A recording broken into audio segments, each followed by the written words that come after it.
Merci de regarder DBS Télévision. Température actuelle à Douala, 26 degrés. Il a fait vraiment chaud à Douala ce mercredi 3 juin 2020. À la fin de cette édition, bien évidemment, nous vous ferons le round-up de la météo de la journée du jeudi 4 juin 2020. D'abord, les titres de cette édition avec près de 3 mois sans salaire. Les enseignants d'un établissement primaire et maternel cassent les barres de craie pour exprimer leur colère. C'est dans la région de l'Ouest du Cameroun.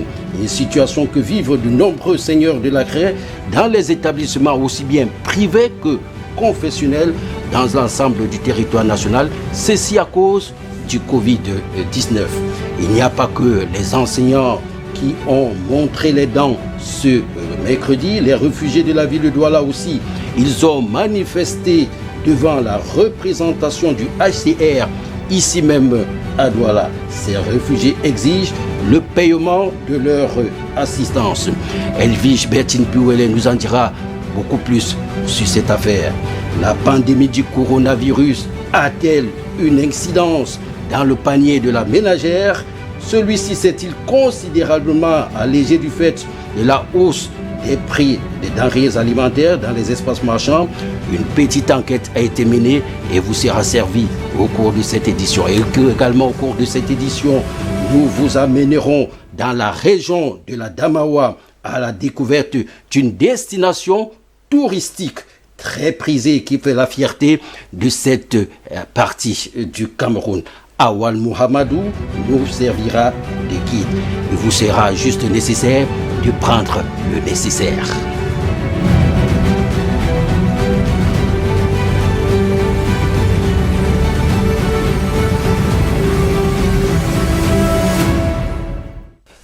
Mesdames, Messieurs, bonsoir et merci de regarder DBS Télévision. En repos ou en congé forcé pour cause de coronavirus, depuis pratiquement 3 mois, des établissements privés n'ont pas payé leurs enseignants. Des grincements de dents commencent déjà à se faire entendre, notamment du côté de la région de l'Ouest Cameroun. Là-bas, les enseignants de l'école primaire et maternelle bilingue de la Providence réclament, eux, 3 mois d'arriérés de salaire. C'est d'ailleurs le cas de beaucoup de seigneurs de la barre de craie en ce moment au Cameroun. Les détails avec Alexis Yangwa.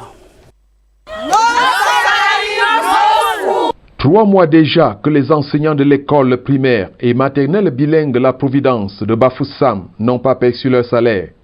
Le portail principal de l'établissement est resté clos. 3e jour que les élèves n'ont pas eu droit au cours. Las d'attendre la réaction de la fondatrice qui résiderait en France. Les enseignants sont passés à la vitesse supérieure ce matin du 3 juin 2020. Ceux que vous voyez là, c'est des gens qui n'ont pas plus eu le salaire depuis le mois de mars. C'est pour ça qu'ils sont là. Ils sont venus réclamer leur dû. Pourtant, affirme-t-il, en dépit de la crise sanitaire, tous les fondateurs de Bafoussam ont vexé le salaire de leur personnel. Comptant de mars jusqu'à aujourd'hui, ça fait 3 mois de salaire. Donc, depuis lundi, on a donc décidé qu'on va venir à l'école. Si on ne nous paye pas les enfants, on n'aura rien à faire. On ne doit pas enseigner les enfants. Une situation incompréhensible pour les parents, surtout lorsque les frais de scolarité sont entièrement payés. L'intégralité de la scolarité a été payée. Chez moi, particulièrement, c'était depuis fin janvier. Toute cette somme-là a été payée. Et je ne comprends pas pourquoi les enfants ne reçoivent pas leurs leçons. Errant depuis le 1er juin 2020, les élèves lancent un appel à la promotrice. Nous sommes là depuis lundi, nous ne fréquentons pas. Nous ne faisons pas les cours. Et nous avons les examens à préparer. Et nous ne savons pas comment nous devons faire. Nous demandons au directeur de payer nos enseignants. Située au quartier Maïtu à Bafoussam, l'école primaire et maternelle bilingue La Providence tient pourtant une belle renommée grâce au dévouement de ses enseignants soumis au régime du catéchiste. Il faut dire qu'eux aussi sont en colère. Eux, ce sont les réfugiés de la ville de Douala. Ils réclament auprès du Haut Commissariat des réfugiés au Cameroun leur assistance, comme ceux des pays d'Afrique et même d'Europe. Pour eux, l'argent débloqués par Genève se trouvent entre Genève et certainement Douala. Edwige Bertine Biolé. Vous êtes nos parapluies, le gouvernement camerounais. À cause de Covid-19, 3 mois d'état, les malades qui chassent. Je fais comment laver les enfants, je mange quoi? À l'origine de ce mouvement d'humeur des réfugiés de la ville de Douala au Cameroun, le non-versement intégral de leur dû. Une aide financière reçue des Nations Unies dans le cadre du confinement est remise au HCR dont les portes étaient encore closes pour un dispatching intégral et équitable aux réfugiés. Malheureusement, partout ailleurs, les gens ont perçu de l'argent, sauf au Cameroun. Sauf ici au Cameroun que les réfugiés n'ont pas perçu leur dû. Mais HCR a obligé pour détourner cet argent et pour donner 10 000 à chaque réfugié. Ce n'est pas normal. Ça, c'est le vol. J'ai dit une chose. Donc, nous on a demandé, ce sont des milliards, mangez comme vous voulez. Donnez au moins 170 000 francs par famille, minimum. Conséquence, cette manifestation qui avait pour finalité un sitting devant les locaux du HCR à Bonanjo, tout en faisant fi de toutes mesures barrières en ces temps de crise sanitaire. Vous n'avez pas de marge. Écoutez, mon cher, écoute. Supposons on vous donne les 170 000 et tu as chopé Covid. Ta femme a chopé Covid. L'enfant que tu as amené a chopé Covid. 170 000 là va t'aider en quoi? Mais soyons sérieux les gars. Évitons d'être un peu... Merci monsieur l'officier. Mais ce qu'on a fait, c'est pour que le gouvernement camerounais comprenne qu'on souffre. Une manifestation qui aurait perturbé la circulation et autres activités aux environs. D'où ce rappel à l'ordre. Vous êtes sur le territoire camerounais, même si vous êtes des réfugiés. On a les lois et les règlements ici, vous devez les respecter. Vous n'avez dit à aucune autorité que vous vouliez marcher ou que vous vouliez manifester. Et vous venez, vous bloquez la route. Vous faites le bruit à côté d'une école pour empêcher les enfants de suivre les études. Vous trouvez que c'est responsable? Non, c'est pas responsable. Et quand on vous demande de partir, vous résistez, vous venez mettre les enfants en bouclier. C'est la dernière fois. La prochaine fois, vous n'aurez pas le bénéfice de cette magnanimité. Vous comprenez? Je vous comprends, chef. Voilà qui est dit. Espérons toutefois que ces réfugiés entreront dans leurs droits comme prévu, afin d'éviter tout débordement en cette période de confinement et du respect des mesures barrières dues au coronavirus. Alors, il y a, on le disait en début de titre, les enseignants qui sont en colère du côté de Bafoussam. Là également, vous avez suivi les réfugiés qui eux aussi sont en colère du côté de Douala. Nous autres journalistes, nous avons aussi le droit d'être en colère, surtout après le décès de notre confrère Samuel Ouazizi, exerçant à Buea dans une station radio locale. Il avait été interpellé par la police le 13 août 2019 à Buea pour des soupçons de complicité avec des séparatistes qui sévissent dans les deux régions anglophones. Samuel Ouazizi a succombé suite aux sévices qui ont causé la dégradation de son état de santé. Le décès de ce confrère journaliste suscite déjà une vague de réactions et d'indignation sur les réseaux sociaux. D'abord, le syndicat national des journalistes du Cameroun, par la voix de son président Denis Nkwebo, demande à ses membres de se tenir prêts pour le mot d'ordre qui va être donné par rapport au décès de ce confrère.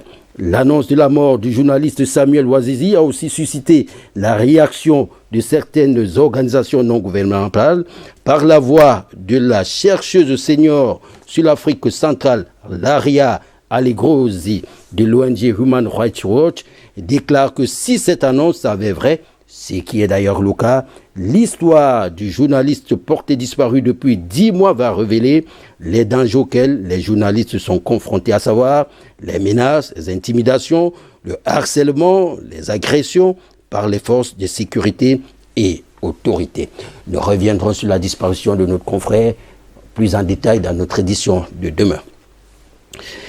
La Covid-19 aurait-elle vraiment un impact sur les prix des produits de première consommation? La réponse pourrait être vraiment affirmative au regard du rapport de l'Institut national de la statistique qui, dans son rapport du premier trimestre 2020, révèle qu'une inflation importante est constatée au Cameroun. Halib Mama Ervengeti. L'Institut national des statistiques a rendu public son premier rapport trimestriel 2020 sur l'évolution de l'inflation des denrées alimentaires au Cameroun. Dans ce document, il est à noter une progression des prix de produits de première nécessité dans les marchés, notamment dans toutes les villes du Cameroun. Selon l'étude de cet organisme public, les plus fortes hausses sont observées à Bamenda avec un taux de 4,3%, à Boya avec 3,8% et à Bafoussam avec 3,0%. Ceci se justifie par la crise sécuritaire existante depuis plusieurs années dans les zones précitées. Néanmoins, il faut dire que la crise sanitaire, elle aussi, causée par la pandémie à coronavirus, participe à cette hausse des prix qui rend la vie chère. Avant la crise de corona, on vendait le cajou de tomates à 3500, 3000, mais maintenant, là, il est question de vendre un cajou de tomates à 4500, 6000 souvent même 8000. Et la salade, on trouvait souvent la salade à 1000 francs. Aujourd'hui, là, on a acheté à 4000. Tout est vraiment cher sur le marché. La boîte de riz aujourd'hui, là, 175. Or que c'était avant à 100 francs. Vous voyez ça? Tout ça, donc, quelqu'un ne peut pas arrêter l'argent en main et il trouve de quoi manger. Comme cette commerçante, de nombreuses autres personnes en payent le prix, surtout en cette période de crise sanitaire. Toutes les activités sont mortes et puis les prix ne sont pas bas. Nous vendons cher, on ne vend même pas la marchandise. Soit disant c'est bloqué, soit disant le port fermé, soit disant le corona. Une situation qui provoque le courroux de la population. Nous n'avons plus l'activité ici au Cameroun à cause de corona. Que corona part avec sa misère, nous voulons le développement au Cameroun. À Pété Bandjoun, dans la région de l'Ouest Cameroun, on se souvient que le conseil municipal en vue de l'élection du nouveau maire de la ville, après la disparition du patriarche Photo Victor, qui était par ailleurs le maire de Pété Bandjoun, des manifestations ont été organisées au cours de ce conseil municipal. Et les manifestants, pour la plupart, étaient originaires du village Femlen, non loin de Pété Bandjoun. Alexis Yangwa est allé savoir l'origine de ce qu'on peut qualifier d'animosité entre les villageois de Femlen et la mairie de Pété Bandjoun. Nous sommes le 11 mai 2020, alors que le préfet du département du Konki et le délégué du comité central du RDPC coordonnent la session du conseil municipal en vue de choisir le nouveau maire de Pété Bandjoun. L'esplanade de la mairie est prise d'assaut par les manifestants pour ou contre la candidature de Mapthieu Fosso-Nikilov, l'actuel maire. Nous avons compris que malgré que notre père, notre patriarche, qui nous soutenait tous, n'est plus, nous avons vu en elle quelques prémices pour porter encore Bandjoun en avant. Oui, ici c'est par rapport à Père Photo, il a beaucoup fait. On a parlé de l'eau ici, comme j'ai compris. L'eau, ça ne fait pas 2 jours. On peut demander qui a bu l'eau là. Il ne faut pas attendre le jour qu'on va te voter pour courir aller. Ça, même l'eau là, demandons qui a bu l'eau là ici. On veut les hommes, il y a les hommes dedans capables. Quelques-uns des opposants à la perpétuation des photos à la tête de la commune de Pété Bandjoun sont issus de Femlen, l'un des villages qui estime avoir été lésé sous la gouvernance de Feu Photo Victor. D'où la candidature de Dafi Keigne, fils du terroir, malheureusement contraint au poste de premier adjoint à l'issue du consensus. Ici, pas d'eau potable, piste rurale impraticable. Le pont de Dembie est abandonné en dépit de multiples sollicitations. Dit que nous on boit l'eau de pluie. Vous connaissez bien que l'eau de pluie n'est pas potable.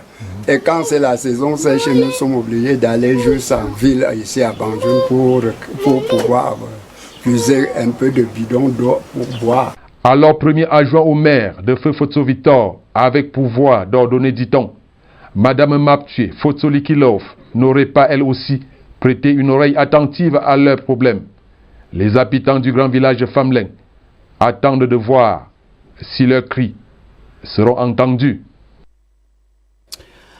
Parlons à présent de l'environnement avec la célébration le 5 juin prochain de la journée mondiale de l'environnement. L'accent sera mis sur cette 48e édition sur la biodiversité. une richesse, il faut le dire, à défendre dans une région comme celle du littoral. Colombe Katal, Ervengeti. La biodiversité, c'est le thème retenu en vue de la célébration le 5 juin prochain de la 48e édition de la Journée de l'environnement. La biodiversité étant perçue comme... Biodiversité, s'il faut la définir d'une manière courte, c'est la variabilité de la vie. Une thématique qui est un appel des Nations Unies à des actions pour lutter contre la perte accélérée d'espèces et la dégradation du monde naturel. La biodiversité est menacée, comme vous le savez. Nous sommes dans la région du littoral. Si nous parlons des mangroves, par exemple, les mangroves sont menacées, la déforestation est une cause de menace de la biodiversité. Si ce thème a été choisi, nous avons besoin de la biodiversité pour exister. Si la biodiversité est détruite, il y a certaines espèces qui seront appelées à disparaître. Dans le contexte actuel de la crise sanitaire, la protection de l'écosystème est en principe une priorité. C'est dans la nature qu'on espère et qu'on est même en train de prendre les médicaments pour le traitement du Covid-19. Donc vous voyez que l'environnement n'est pas en reste. C'est la nature qui nous produit les médicaments, c'est la nature qui produit tout ce que nous mangeons. Le défi consiste donc à concilier la réalité de l'industrie et la protection de l'environnement dans une métropole en extension telle celle de Douala. Tout ce qu'on peut demander aux populations, c'est de respecter le plan d'urbanisation. Parce que dans le contexte de Douala, on se retrouve avec ceux qui vont construire sur des zones à écologie fragile. Les mangroves, par exemple, au niveau de Douala, et nous savons combien ces mangroves sont importantes pour nous, populations du Douala et du Cameroun. Le rôle que la mangrove joue dans les changements climatiques, c'est un puits de carbone naturel. Que sait-on de la biodiversité dans la région du littoral? Au niveau de Douala, nous avons un parc national, le parc Douala-Idéa, la réserve Douala-Idéa est passée parc national. On y trouve une riche diversité biologique dans ce parc. On a également dans cette zone le lac Ossa qui malheureusement est envahi ces derniers temps par une plante qui est en train d'eutrophiser ce lac. Dans ce lac, on a une espèce qui est endémique à cette zone, le lamentin, qui fait l'objet de beaucoup de conservation. Il y a les chimpanzés, tous les grands singes, on en a au niveau de la région du littoral. Un patrimoine qui ne demande pourtant qu'à être conservé. S'il existe bien un moyen de locomotion très efficace et surtout qui respecte l'environnement, c'est bien la bicyclette. Et cette journée du 3 juin est consacrée à la bicyclette, à cet engin à deux roues, qui au Cameroun, il faut le reconnaître, joue un rôle assez essentiel, notamment dans la partie septentrionale du Cameroun. Dorel nous en dit plus. La journée internationale de la bicyclette se célèbre tous les 3 juin. L'occasion s'offre ainsi de rendre un hommage à cet engin à deux roues. Dans un contexte prédominé des véhicules et des motocyclettes, on veut bien se pencher sur la valeur pratique qu'a le vélo dans une ville connue comme celle de Douala. Ça dépend de l'activité que quelqu'un fait. Les gens qui partent au bureau, par exemple, ce n'est pas évident que tu arrives au bureau transpirant. Donc je trouve que pour ceux-là, le bureau n'a pas sa place. Et justement, la bicyclette a une valeur dans la ville de Douala, même dans d'autres villes. Mais comme je disais au départ, les mesures d'accompagnement, il le faut. Les routes et tout ce qui va avec. Quoi qu'il en soit, la bicyclette garde un certain mérite, notamment pour les amoureux de sport. Donc ceux qui font le sport achètent plus le vélo, ils changent de temps en temps. Et pendant les vacances, les parents achètent aussi pour les enfants, pour que les enfants se distraient un peu. C'est maintenant que les gens s'intéressent au sport, de même du vélo, parce que quand on dit sport, le sport qui paie en Afrique, c'est rien que le football. Mais c'est maintenant que les gens entrent un peu dans le vélo, un peu pour comprendre que aussi, ça fait partie d'un grand sport, ça travaille beaucoup le corps. D'autre part, le vélo reste une utilité peu certaine à la lumière de ce que dit ce réparateur. C'est moi en tant que mécanicien, je me bats au moins en dépendant, au moins pour trouver au moins un petit point quotidien. Donc c'est un peu ça. Parce qu'on pas dit qu'avec la vente, on s'associe, c'est avec un peu du dépannage qu'on peut un peu trouver un petit point quotidien, quoi. Rappelons que cette date, 3 juin, Journée mondiale de la bicyclette, avait été déclarée le 23 avril 2018 par l'Organisation des Nations Unies. Alors, mesdames, messieurs, savez-vous que dans nos prisons, il existe des jeunes qui préparent leurs examens pour éviter à ces jeunes élèves privés de liberté une année blanche et aussi éviter la propagation du coronavirus dans nos établissements scolaires. La ministre des Enseignements secondaires a procédé au lancement du programme de télé-enseignement. Ce n'est pas trop, mais c'est déjà ça quand même. Judith Ndongo, Anissa Onana. La leçon que nous entamons est destinée aux élèves de 3e de l'enseignement général. Instauré par le gouvernement pour maintenir les élèves en éveil, préserver l'année scolaire afin de ne pas aboutir à une année blanche, mais aussi et surtout éviter la propagation de la maladie à coronavirus au Cameroun, le télé-enseignement a été officiellement lancé le mardi 2 juin à Yaoundé par la ministre des Enseignements secondaires. À l'occasion, une leçon de français a été dispensée en multiplex aux élèves des 10 régions en classe de 3e de l'enseignement général et 4e de l'enseignement technique. Je vous invite donc à prendre vos cahiers à la maison et surtout ne pas oublier de prendre des notes lorsque cela sera nécessaire. Comme une leçon classique, l'échange entre l'enseignant et les apprenants s'est trouvé dynamique et participatif. Plusieurs matières sont retenues pour être enseignées uniquement pour les classes d'examen. Cependant, des enseignants ont été sélectionnés suivant un processus bien défini. Par mesure de prudence, en revanche, le téléenseignement reste, selon la MINESEC, la méthode la plus efficace pour protéger les élèves contre la Covid-19. We are not even sure that come September, that we're going to have this coronavirus out of this country. Nobody knows that. But we have to plan. So when we come in September, what are we going to do with these huge classes? I mean, you know that we have overcrowded classes. And so unless we have a mixed mode, what we've done is shown you our mixed mode, classes and virtual classes, face-to-face and virtual classes. And so we're going to be able to have some students who will not have to come to school, and so they will not bother us about availability of rooms. And then we shall have those who can come to school.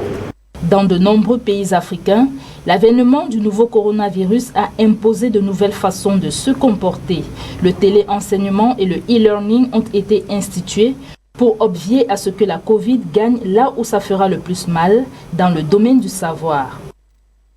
Toujours dans ce chapitre consacré à l'éducation, renforcer des capacités dans la lutte contre le Covid-19 à milieu éducatif, notamment dans la région du littoral. Voilà qui justifie les travaux de 2 jours ouverts ce 3 juin, ici même à Douala. Les acteurs de l'éducation des 4 départements de la région du littoral, ils sont préparés à barrer la voie au virus par, entre autres, la bonne communication. Hervé Nguetti, Collins Bekatal. Pour le compte de la région du littoral, s'est ouvert à Douala le 3 juin 2020 un atelier de renforcement des capacités des différents acteurs de l'éducation. Le 3e trimestre qui s'est ouvert dans un contexte marqué par la pandémie à coronavirus nécessite de nouvelles habitudes. Les travaux qui vont se tenir pour 2 jours à la salle des fêtes d'Aqua visent donc entre autres à ceci. Relayer l'information au niveau des établissements primaires, puisque les cours ont repris depuis le 1er juin 2020. Il faut former les enseignants, il faut former les directeurs d'établissement sur les méthodes de prévention contre la Covid-19 dans les différents établissements scolaires. Une première journée que les participants trouvent d'ores et déjà enrichissante. Je pense bien qu'il y a une plus-value et puis comme on dit chez nous, dans le domaine de l'éducation, la répétition est la mère de l'enseignement. Donc, aucune information n'est de trop. Nous pouvons la recevoir et nous avons même besoin d'avoir ces informations tous les jours pour que nous soyons davantage outillés et mieux communiquer à nos enfants, à la communauté éducative tout entière qui est à notre charge. Les assises sont bâties sur des modules tels la communication sur les risques et engagements communautaires, des volets sur la perception, les croyances, la rumeur, la désinformation y ont été abordés. Le rappel sur le bien fondé des mesures barrières y sont revenus plusieurs fois. Le Vori, le Mongo, étaient conviés le 3, La Sanaga Maritime et l'UNCAM le sont le 4 juin 2020. Dans la lutte contre la Covid-19 actuellement menée dans le monde, toute contribution est la bienvenue. C'est avec deux mains que la directrice de l'hôpital régional de Berthois a reçu le don en matériel médical et en kit d'hygiène anti-Covid-19 destiné à sa structure sanitaire. Valeur de tout ceci, 4 millions de francs CFA. C'est vraiment pas donné. Les détails avec Jackson Jock et Pascal Hugues Tchofo. 4 millions de francs CFA, c'est le montant estimé d'un don de lutte contre la propagation du Covid-19 par une ONG à l'hôpital régional de Berthois. Ces dons sont constitués des kits d'hygiène anti-Covid, du matériel médical et des palettes d'eau minérale destinées au personnel médical du centre de traitement du Covid-19 de Berthois. Dr Huguette Ngele, directrice de l'hôpital régional de Berthois, exprime toute sa gratitude pour le geste des donateurs. De la fondation Kadji de Fosso est très appréciée de l'hôpital régional de Berthois parce que il est composé d'extracteurs d'oxygène, de masques chirurgicaux et de tests. Et vous comprendrez très bien que ces masques sont très utiles quant à la protection non seulement du personnel mais également des patients que nous recevons. Pour cette ONG, ces dons s'inscrivent dans le soutien et les encouragements du personnel médical qui sont en avant-poste du contact avec les malades du Covid-19. La fondation Fuatola Kadji de Fosso, depuis que la pandémie du Covid sévit au Cameroun, a décidé d'accompagner la plupart des centres agréés Covid de notre pays. Donc c'est pour ça qu'aujourd'hui, la caravane de dons se retrouve à l'hôpital régional de Berthois. L'occasion faisant le larron, la directrice de l'hôpital régional de Berthois en a profité pour présenter la situation épidémiologique dans la région du Soleil Levant. Nous sommes actuellement à 455 cas, dont 417 actifs.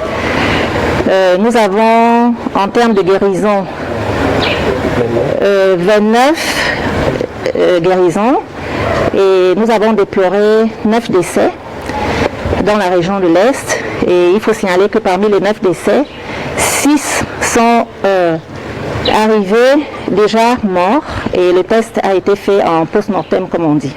Une invite pour le respect des mesures barrières éditées par le gouvernement. La beauté du Cameroun est irrésistible. Pour mieux vous le faire savoir, allons à la découverte d'une destination touristique, fierté de la région de la Damawa. Chaque année, ce lieu naturel, et il faut le dire, mythique, accueille de nombreux visiteurs attirés par l'histoire passionnante du peuple Boum, dont les traces sont encore visibles dans les montagnes. Allons et suivons surtout le guide Awal Mohamedou. Ngangha, un panorama pittoresque et naturel, situé à environ 60 km de la ville de Ngaoundéré. La ville où ce qui en tient lieu s'étale sur un dos de collines, un ensemble de chaînes montagneuses qui s'achèvent par le mont Ngangha, véritable forteresse imprenable, 1200 mètres d'altitude. L'histoire de ces peuples guerriers et migrants commence et s'achève dans ce bunker, un vrai don du ciel. À 900 mètres de cette montagne mythique, les courageux qui arrivent découvrent des grottes sacrées à perte de vue, appelées en langue boum Raou Fendjaka. Ici, ce que j'ai trouvé, c'est les anciens endroits où les ancêtres ont habité. Nous avons rencontré dans cette grotte des objets anciens qui témoignent de l'histoire et du vécu d'un peuple qui, à un moment de son histoire, a trouvé nécessaire qu'il fallait qu'il se mette là pour se préserver de tout ce qui pouvait lui arriver. Nous avons pu vivre ainsi. Les cendres de la fumée, les traces de la fumée, nous avons vu un peu de poterie, nous avons vu quand même les gravures et la présence et les traces de la présence humaine. J'invite d'autres touristes, d'autres nationaux d'ailleurs, à venir découvrir ce lieu symbolique pour le peuple Mboum. C'est un lieu très attractif. Le récit du guide émaillé des détails dithyrambiques transforme l'histoire en légende. Tout est symbole et mystère. Quand vous arrivez ici, vous allez constater qu'il y a des débris de canaries. Il y a aussi des nattes tissées par les aïeux Mboum qui persistent, qui existent malgré le temps, malgré ce que le temps impose, la durée surtout. Alors quand vous arrivez, vous allez effectivement constater que la vie est menée ici. La vie a été, les gens ont vécu ici. Et au fur et à mesure que les étapes évoluent, que les années évoluent, nous découvrons encore qu'il y a des endroits qui n'étaient pas connus. Cela voudrait donc dire que Raofenzaka est un lieu à découvrir encore davantage. C'est pour cela, sans doute, que ce lieu touristique fait courir des visiteurs chaque année. Vous avez sans doute apprécié. C'est une rubrique à laquelle il va falloir vous habituer aux 20h de DBS Télévision. Le titre ou alors la rubrique est tout simplement baptisée « Objectif ». Pour ce premier numéro, nous vous amenons à la découverte du complexe multisport de Japoma, situé dans la banlieue de Douala, construite par un groupe turc. Et c'est déjà achevé. Il faut le dire que le chantier est déjà quasiment achevé. Coût de ce chantier donc 116 milliards de francs CFA. Ce complexe est surtout le stade couvert d'une capacité de 50 000 places, est un véritable joyau architectural et sportif. L'édifice qui doit abriter les prochaines rencontres et la Coupe d'Afrique des Nations de l'année prochaine, si jamais elle se tenait au Cameroun, est construit de manière que les spectateurs n'aient pas de contact non prévu avec les athlètes.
Voilà, une preuve encore qu'une image vaut 1000 mots. Tout de suite, la météo que nous réserve la journée de demain, jeudi 4 juin 2020. Alors, du côté de Yaoundé, jeudi, on va commencer avec une température de 20 degrés le matin. Dans la journée, la température va monter jusqu'à 30 degrés. Et le soir, elle va chuter 21 degrés. Ça, c'est du côté de Yaoundé où il pleut en ce moment même. Alors, du côté de Douala, que nous réserve la météo, en journée déjà, en matinée, il y aura, on annonce des averses, c'est-à-dire des précipitations, des pluies un tout petit peu, mais aussi au niveau de la matinée, 24 degrés. Dans la journée, on tourne autour de 31 degrés. Le soir, le mercure chaud va chuter là, avec 24 degrés. Du côté de Bafoussam, maintenant, du côté de Bafoussam, la journée va très bien commencer. On parle de 17 degrés à Bafoussam. On va monter à 25 degrés avec ce mercure, lui, va monter à 25 degrés. Dans la soirée, ça rechute 16 degrés. Et il fait très souvent très beau temps dans cette partie du pays. À Boya également, que nous réserve la météo. Demain, Boya, 22 degrés le matin, ça va tenir comme ça toute la journée jusqu'à mi-journée. Le soir, le mercure va chuter, comme vous le voyez, 19 degrés. Du côté de Marois, là-bas, c'est tout autre chose maintenant. On va grimper parce que la température au petit matin, 27 degrés. Dans la journée, 35 degrés. Le soir, ça ne va vraiment pas baisser, puisque c'est autour de 25 degrés. Du côté de Bertois, dans la région de l'Est Cameroun, 19 degrés le matin, en matinée, 31 dans la journée, dans aux environs de midi, jusqu'à 17h30. Le soir, le mercure, comme vous le voyez, chute 21 degrés. Du côté de Bamenda, là-bas aussi, il fait très souvent beau temps.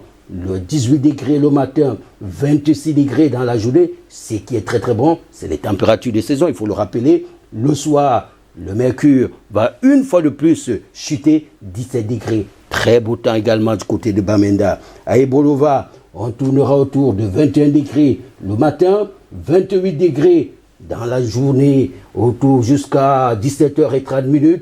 Le soir, on retombe à 20 degrés. Température également acceptable dans cette partie du pays. Du côté de Ngaoundéré, là-bas, c'est la meilleure des villes avec son climat assez vraiment apaisant. Là-bas, la température au matin sera de 20 degrés, en journée 29 degrés, le soir, vous voyez bien, 18 degrés. Il fait toujours très beau temps du côté de Ngaoundéré. Ne soyons pas jaloux du côté de Garoua, puisque là-bas, il faut quand même l'avouer, il faut être un amoureux du soleil pour se rendre. 20 degrés le matin, 39 degrés. Je crois que c'est la ville où il fera le plus chaud au Cameroun demain. Et le soir, Dieu merci, la température va chuter, 26 degrés. Alors, avec ça, on se rend bien qu'il y a un peu presque tous les climats au Cameroun. Si vous voulez être dans la chaleur, vous avez Douala, vous avez Marois, Garoua et autres régions. Mais si vous voulez être dans la fraîcheur, vous avez Ngaoundéré, Bamenda et d'autres régions également vous donnent la possibilité de vous sentir à l'aise. C'est pourquoi je ne cesse de le dire, le Cameroun, c'est l'Afrique en miniature. Alors, avant de nous quitter, mesdames, messieurs, rendons un hommage mérité à notre confrère Samuel Ouazizi, mort des suites de torture du côté de Boya. Pour lui, nous reprendrons cette citation d'Amélie Nodomki, qui est journaliste. Avoir raison quand on est journaliste ne demande qu'un peu d'habilité. Avoir raison quand on est journaliste ne demande qu'un peu d'habilité. Avoir raison quand on est écrivain, ça n'existe pas. Votre métier, le métier d'écrivain, est écœurant et de facilité.